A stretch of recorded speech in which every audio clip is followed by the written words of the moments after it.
What's going on, guys? This is Manelki, and today I am checking out Asura Vengeance expansion. Now, this is a video I've been meaning to make for a long time. I've been playing this game for a while. I really like it. I've wanted to make this video, I just haven't got around to it. I've been pretty busy with stuff IRL kind of thing, so I haven't really had a chance to really make it. So we're gonna do it today.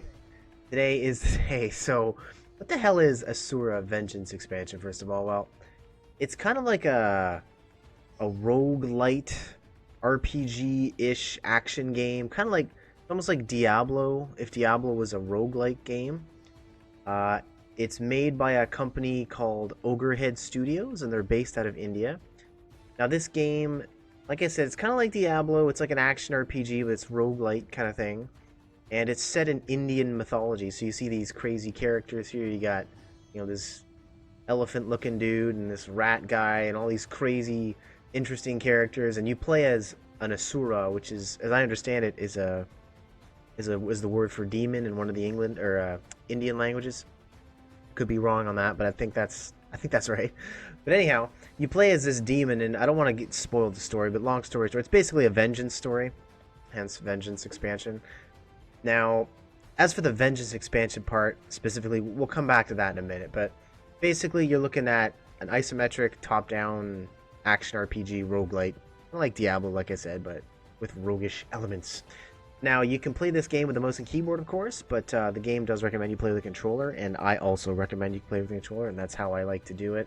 As you can see, there's a nice seamless integration between mouse and keyboard and controller configuration. So if you look up here, it says keyboard enabled because I'm moving the mouse. As soon as I touch my controller, it's controller enabled.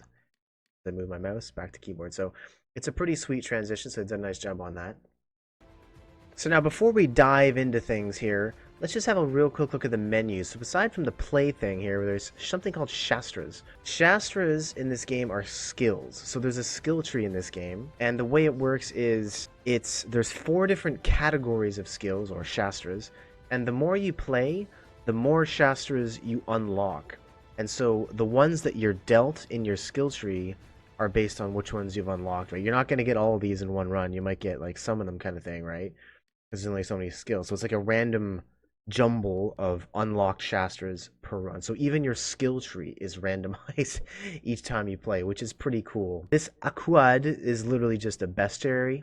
So all the different enemies you've killed and all the weapons and things you've collected over the time you played will show up in here. You can kind of go back and look at that. This Shamshan here, it looks like it's just, I think, save games or previous heroes you've used. I'm not super super sure. I've never really messed with that. This is just a glossary of terms by the looks of it. Yeah, so that's that. There's quite a bit going on in the game. You might notice Vengeance expansion. What is the expansion? If you look here, you can click Vengeance. This is basically an endless wave mode that they've added. The base game just plays like it's your standard roguelite action RPG. Basically, you go through, it's permadeath. You know the drill by now. You guys know what I'm talking about. But this Vengeance expansions here, this Vengeance thing is basically, it's a wave mode.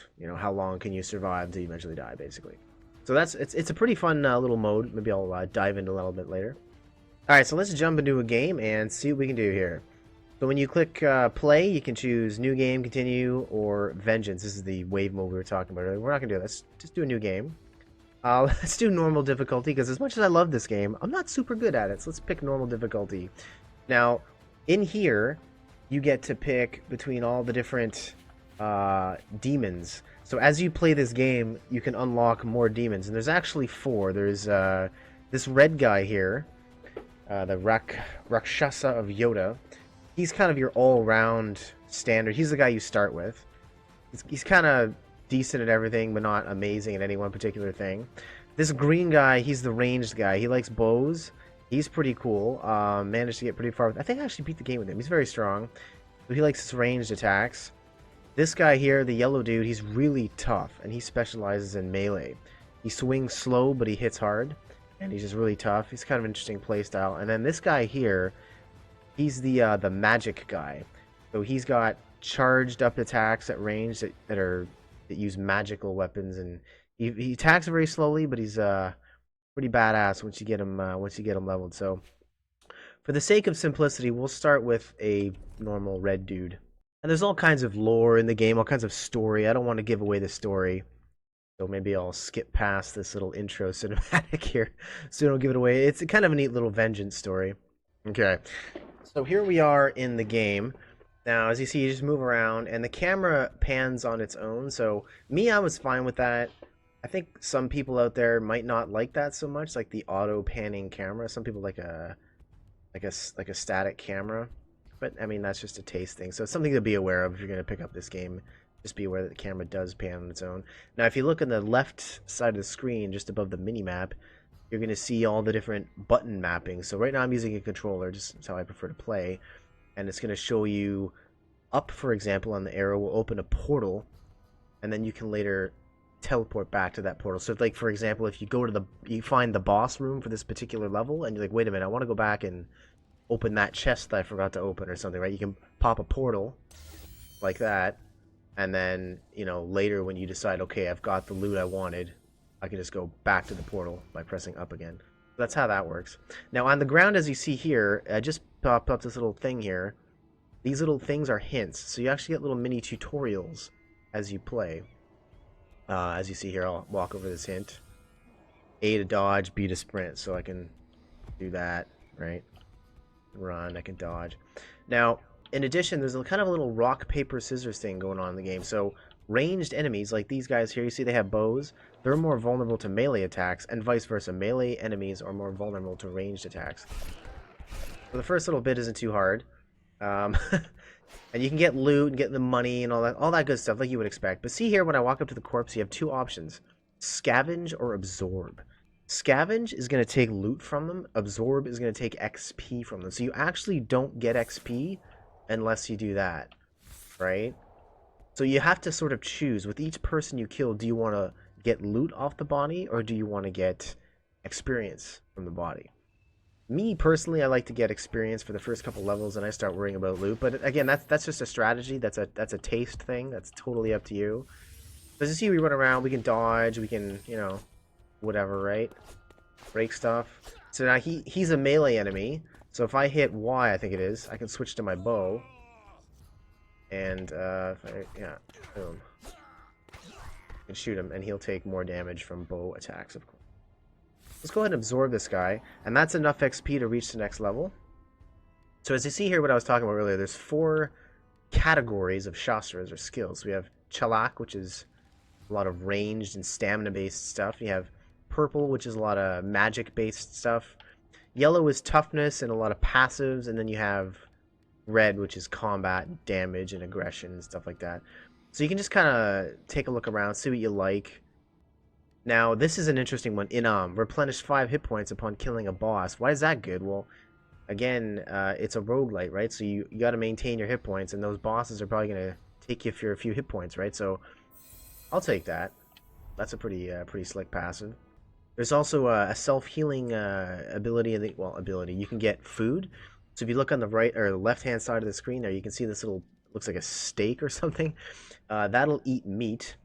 You can pick up meat in the game, and it will heal you a little bit. And you have to maintain your arrows. You know, there's only have so many arrows, so much ammo, whatever, right? Sometimes you find cool crap like this, and it'll give you a piece of gear. So it's kind of like Diablo in the sense that you have different gear items, as you see here. So you can find and collect and swap out and mix and match different pieces of gear, and they'll all give you different stats. So for example, these shoulder guards give you an extra 4 hit points, which is significant in this game. Plus 4 hit points, that's pretty good. Every hit point counts. And in addition, you see they actually change the way you look as you play. And so you see now I'm actually wearing the shoulder. So it's not just some hidden stat. They've actually put the graphics in the game. Which, I mean, in 2018, you know, we come to expect that. But there's a lot of games that don't do that. So it's kind of a nice little thing they've done here. These guys are ranged, so we're going to go in there with some melee. Mess them up so you can dodge their attacks and hit them. So it kind of plays like this. So maybe I'll scavenge something from this guy, right? Get a little bit of loot. Get some more Sona. Sona is money, and you can buy stuff from little shops you find. And this is the boss fight. So let's do a boss fight real fast. See if I can beat this guy. Baryuna. So he's a ranged dude. And they're all unique bosses. They all have different powers and skills and abilities, and they play a little bit differently. I might be a little bit premature here. I don't know if I can actually fight this guy right now. I'm going to try. But he hits like a truck. And you have a stamina system, as you see in the bottom left there, the green bar. Each attack takes generally 1 stamina, or some weapons take more than 1 more than 1 stamina. So you do have to manage that as you play. Another kind of factor, you see I just got burnt there. You might notice my shoulder guards are gone now. So if you get hit with a fire proc or a burning proc or whatever, a burn proc, what's going to happen is a piece of your gear is going to get burnt off, which really, really sucks. Because if you get a nice piece of gear and you get hit with fire, it's going to get burnt off, possibly. Like it'll burn a random piece of gear, I guess is what I'm trying to say. So there is, I can't remember what the item is, but there is an item in the game that will flush off a burn proc if you're fast. So the biggest piece of advice I could give you if you're going to play this game is get a hold of that item, whatever it's called, I don't remember. I just ate some meat to restore some health because I'm not playing very well. Commentating is hard. See if we can't finish off this boss and show you what that looks like. He's almost dead, as you can see by the health bar in the top. And that ought to do it, right. So down goes Varyunya.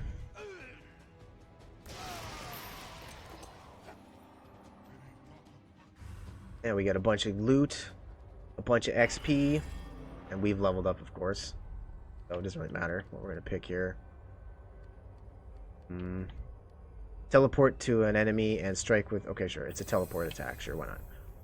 We have all these cool things we picked up. It looks like we found some gauntlets. Let's equip those gauntlets, which give us stamina and health cap. That's pretty cool. It looks like we have a new axe, which, as you can see by the stats at the top there, it's quite a bit better than what we're using. So we're going to go ahead and switch to that. And now we have a nice, funky axe. So that's basically how Asura plays. And once you've beaten the boss, you can run in there, exit the level.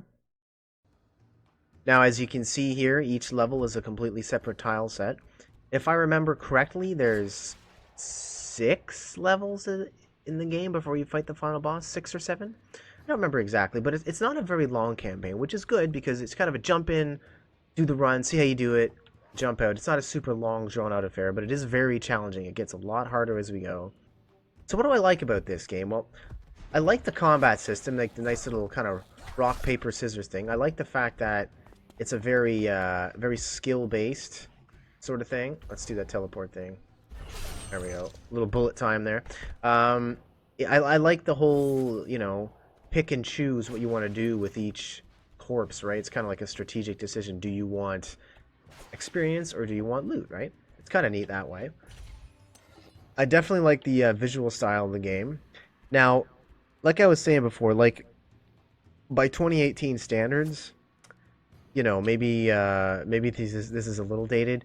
I don't think they were going for that sort of thing, though, right? Like, I don't think they were trying to go for any kind of super crazy high fidelity aesthetic, right? I think they're kind of going for this on purpose. Kind of like it's like a Torchlight sort of thing going on, right? Like, you know, the graphics aren't insanely incredible, but they're functional. They're perfectly functional. They do the job and they work. So, I like the visual feel of the game. I like the controls.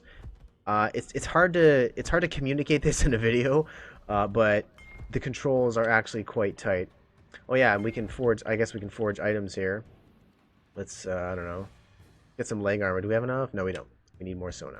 But there's all these little stations throughout the game. You can do different things and buy armor, upgrade weapons, and all this madness. All the stuff you'd expect really from a rogue style game.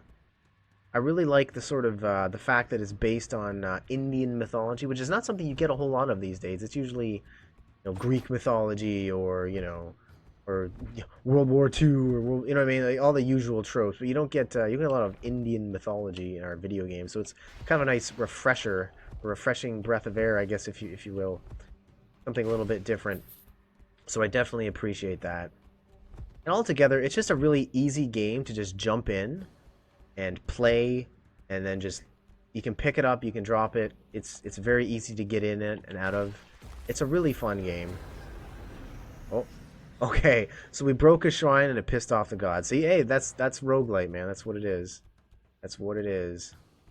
But anyway, yeah, I like that whole aspect. Everything's totally random, Totally different every time. Obviously, the level design is random every time. You know, everything's completely different. So there's never, you know, it's never plays the same. And it always plays very well. So, skill-based, lots of fun. I don't know what else there is to say about it. I don't have a whole lot of bad things to say about this game. Other than, I don't know, maybe, I would say more levels, but by the time you get to that last level, hey, you've already had a good run, and then just start a new one, right? So it's, I don't know. I don't know, there's just too much I could really criticize about this game. I just wish there was... Oh, I guess they could always add more weapons, they could add more enemy types, I mean, but that's pretty minor stuff, right? I mean, I don't have any major complaints. There's no bugs, I've never crashed, I've never run into any glitches that I can tell. Everything seems to be working well. The game plays really well. So all things considered, yeah, this game is pretty sweet. So it's available on Steam right now. It's not very expensive. I don't remember exactly how much it is, but it's not very expensive at all. Probably in the neighborhood of 15-20 bucks, if that. I mean, pick it up on sale, it'll be even cheaper. But definitely worth a look, worth your time, in my humble opinion. All right, let's take a real quick look at the vengeance part of the game before we call a wrap on this. So we're just gonna jump in with the regular old red dude. All right, so here we are in the pit of hell or something, and now we're fighting some dudes here, and everybody appears to be the melee. Can we switch to that? Kill him. You gotta be fast because these guys.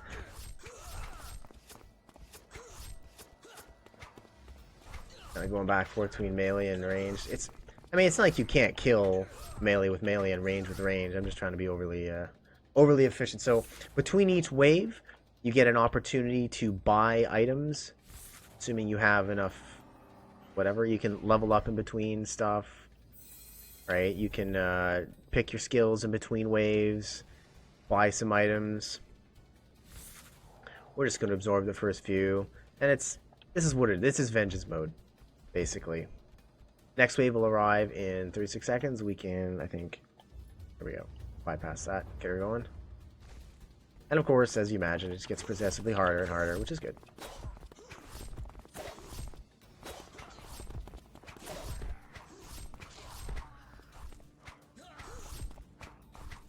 There we go. So basically, that's how vengeance mode works. Every wave, you pick new skills. If you have enough XP, you can buy gear if you have enough gold or whatever.